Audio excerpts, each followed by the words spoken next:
Hello everybody, some would say I'm the Reverse, and welcome to my review for The Mandalorian Chapter 12. Let's start with a spoiler-free section of the video. So I'm not going to reveal the title yet, I'm not going to reveal anything that happened. All I'm going to say is, I thought this episode was really, really solid.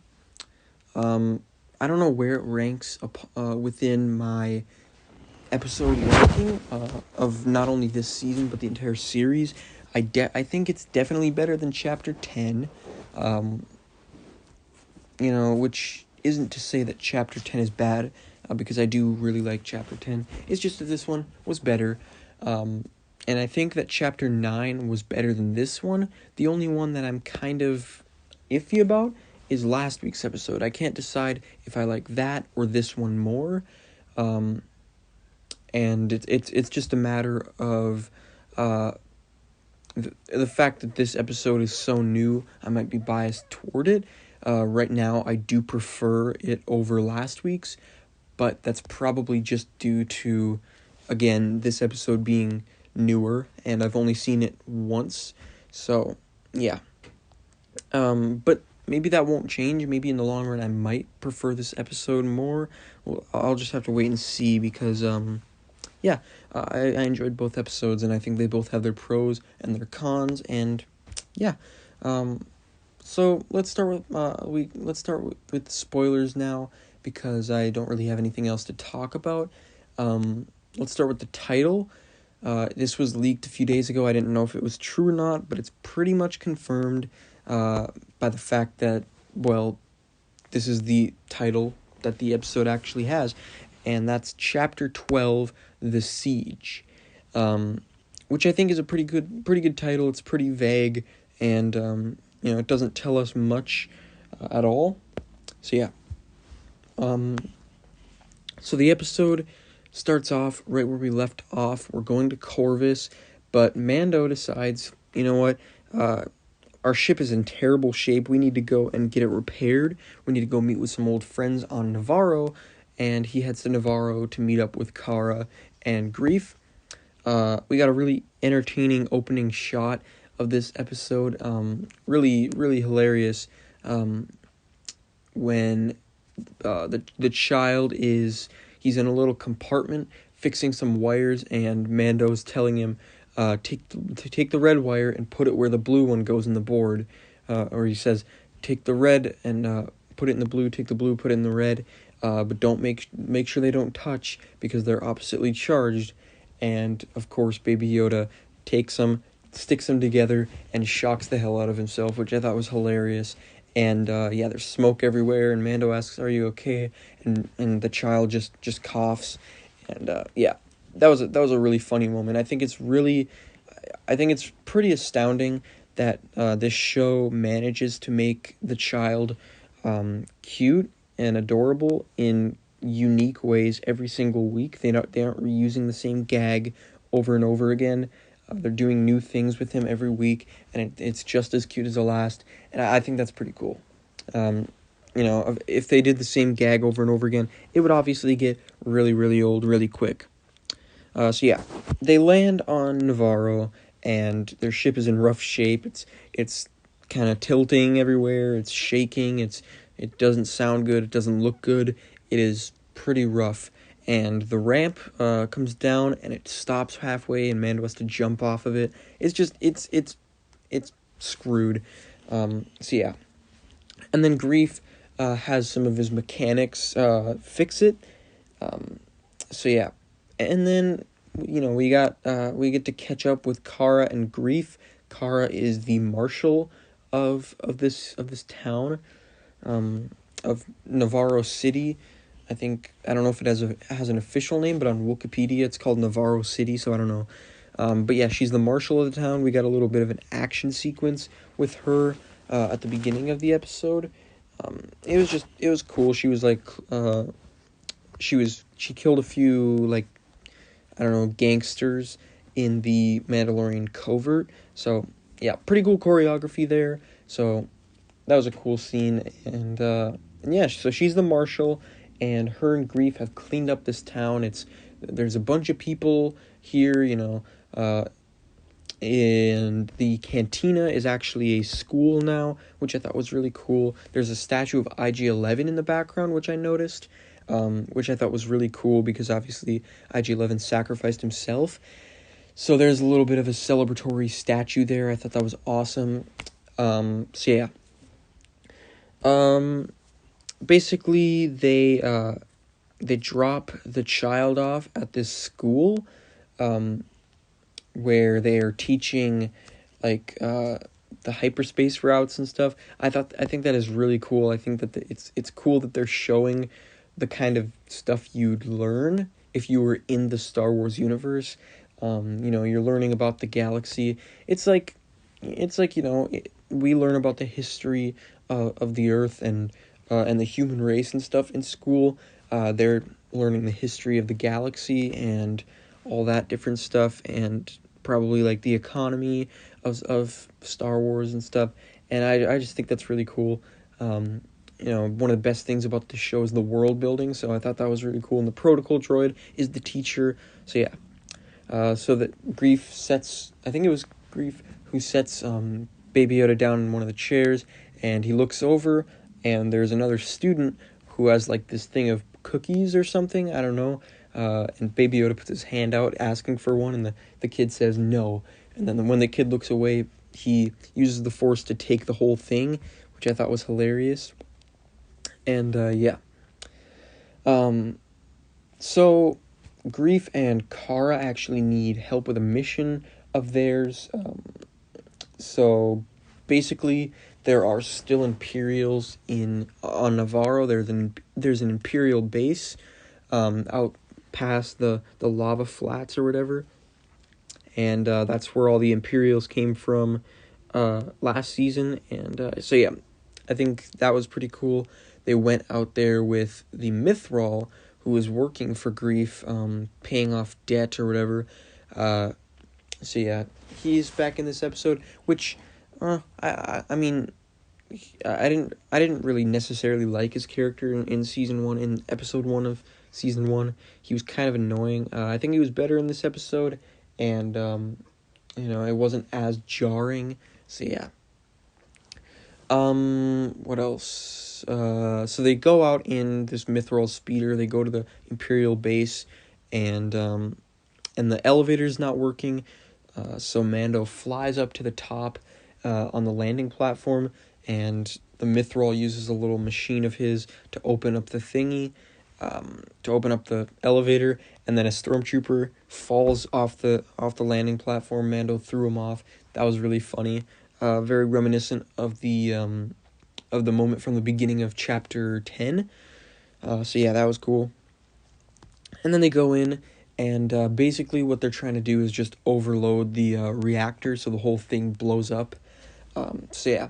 So they go to the reactor, they turn down the cooling, like the cooling something, like the pipes or whatever. So they overheat the reactor and it blows up. So that's what happened. The lava starts, acting up, and they make a run for it. And eventually they run into this room. Now this is one of the most exciting parts of the episode. They run into this room and they shoot these doctors, and they look over, and on the wall there are these tanks filled with fluid, and there are people in those tanks. Now, this is definitely going to spark up some questions from the fan base and possible controversy, and I'll get to why that is in a second. So, who are these people? My first initial thought was Snoke and the Palpatine clones, which makes a lot of sense.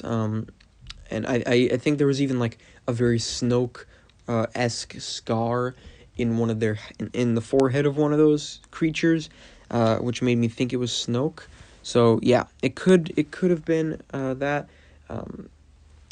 I saw other people saying that Moff Gideon wants to create a Force-sensitive army, which could also be very interesting. But yeah, they find a hologram of Dr. Pershing. I think that's how you say it. And he's talking about, basically just talking about the experiments he did with the child in season 1. And he said that he mentioned the high M count, obviously talking about midichlorians, which I think was a really cool callback to the prequels and just connecting everything, and so yeah. And he addressed this to Moff Gideon and said he won't fail again, and Mando thinks this is an old recording because he killed Moff Gideon, and then the Mythrol says, no, this is 3 days old. So yeah, Mando finally learns that Moff Gideon is alive after narrowly kind of dodging that revelation last week, when Bo-Katan kind of just referred to Moff Gideon as he, and Mando never saw the hologram of Moff Gideon last week, and all that. He knows now that Moff Gideon is alive, so yeah. The cat's out of the bag, there you go.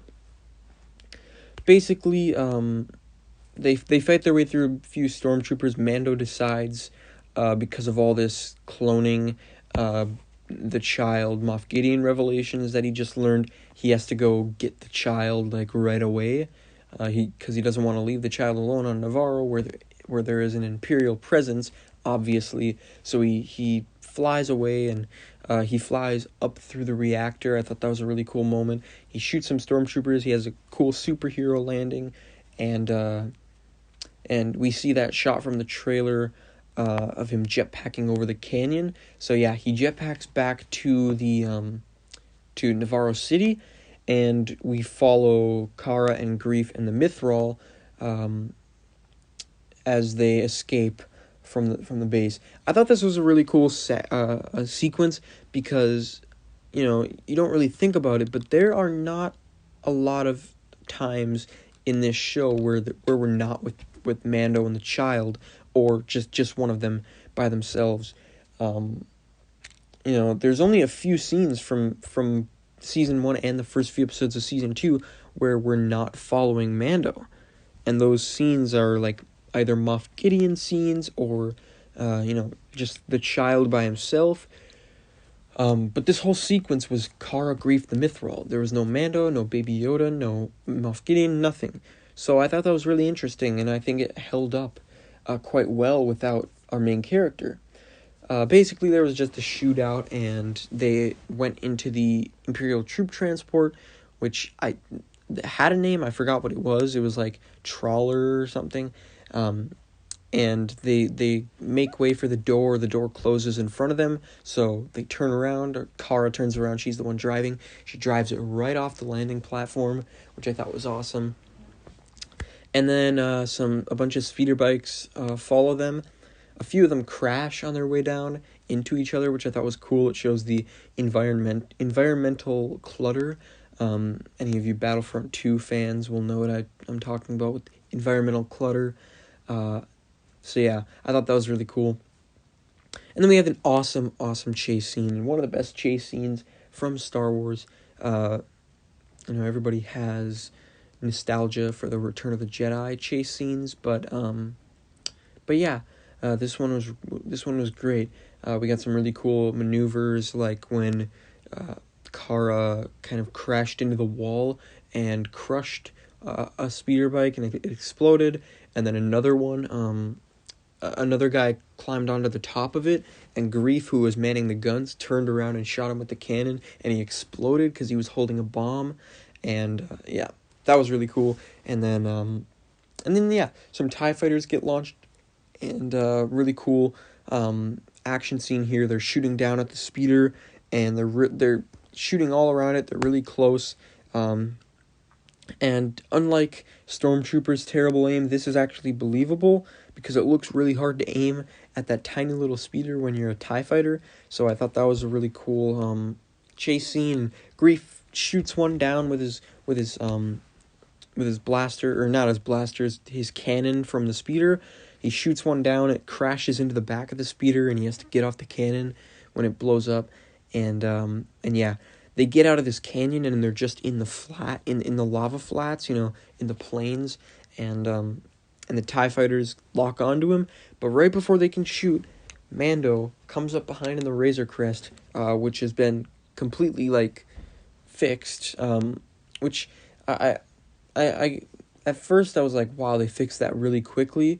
But then I realized really all the only repairs he needed was just some metal plates, like welded to his ship to plug up the holes, and then just some engine repairs, and he didn't really need that much repairing done on his ship, when it comes to like multiple mechanics working on it. So yeah, they fixed it. He comes out to save them, and we get a really cool dogfight of him, and he spins, which is a good trick, and he blows them all up, and he's with the child. So obviously he picked the child up from the school, and they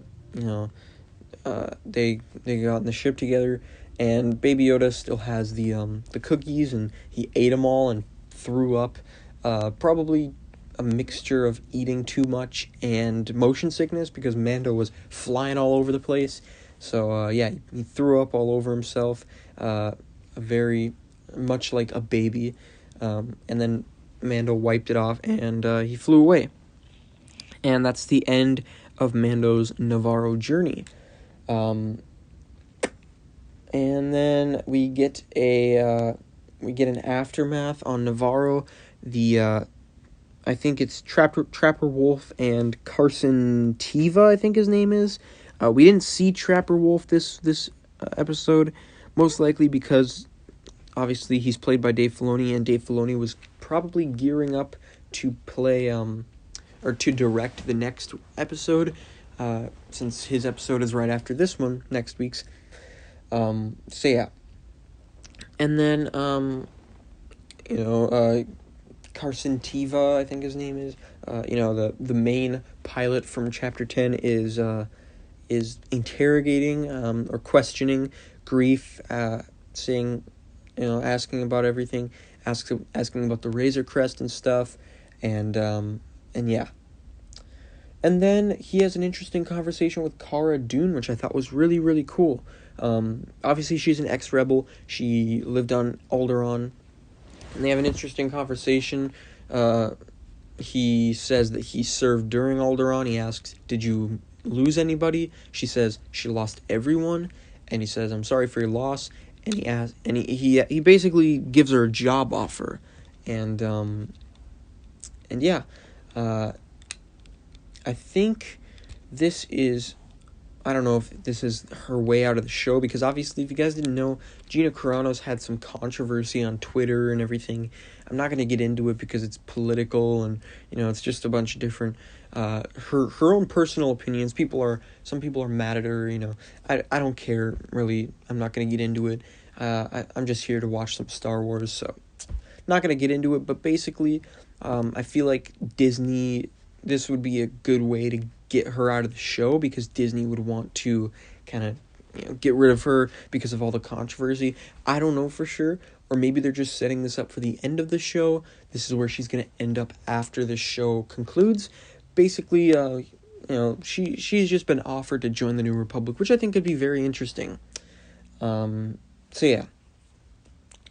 then the episode ends on it wasn't a Star Destroyer. It was from Rebels. I recognized the ship right away, and it was really awesome to see another new ship in live action. We got to see the Gazanti in live action, which we've seen a few times in passing, like in the Phantom Menace or whatever. But we got another ship from the animated series in live action. I forgot what it's called, but it was really cool. And Moff Gideon is on this ship. This is his ship, and it turns out that one of the mechanics was working for them and put a tracker on the Razor Crest. So I'm really excited to see where this goes. The Imperial officer went and visited Moff Gideon, and basically told him that the tracker is in place, and the source confirmed that he still has the child. I'm really excited to see where this goes. But the big thing about this scene is what is on the wall. It seems that they are dark troopers from Dark Forces. You guys can do the research if you want. I'm not going to get too in depth in it. It's from Legends, from the EU, from the old canon.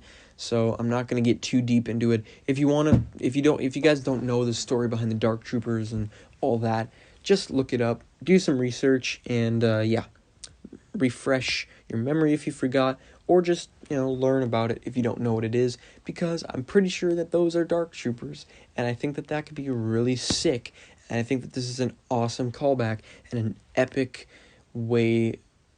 direction for the show to go. So yeah, I am excited for the future of this season, this series, and most importantly, just next episode. We got Dark Troopers teased, we got Snoke and Palpatine connections teased, we have, what else do we have? I think we're going to Corvus next week, and I'll get to next week's episode in a second, but yeah. One of the main things that really gets me hyped for the season going forward is the fact that looking through all the trailers, looking through all the TV spots, all the footage that we have gotten has been from these first 4 episodes. We are going into these next 4 episodes completely blind. There is no footage from episodes 5, 6, 7, or 8 that we've seen yet. And I think that is really exciting. I think that's super exciting. Think back to season 1. Some of the trailers actually had episodes 7 and 8 shots, which is crazy to think, because this season, everything we've seen from the trailers, we've already seen in the show, just from chapters 9 through 12. So I'm really excited. So yeah, next week, directed by Dave Filoni, we're going to Corvus, it seems. We're going to meet up with Ahsoka, it seems. I'm really hyped for that. Another hint towards that is the leaker that leaked this episode's title. A few days ago, he said that chapter 12 would be titled The Siege. He was right about that.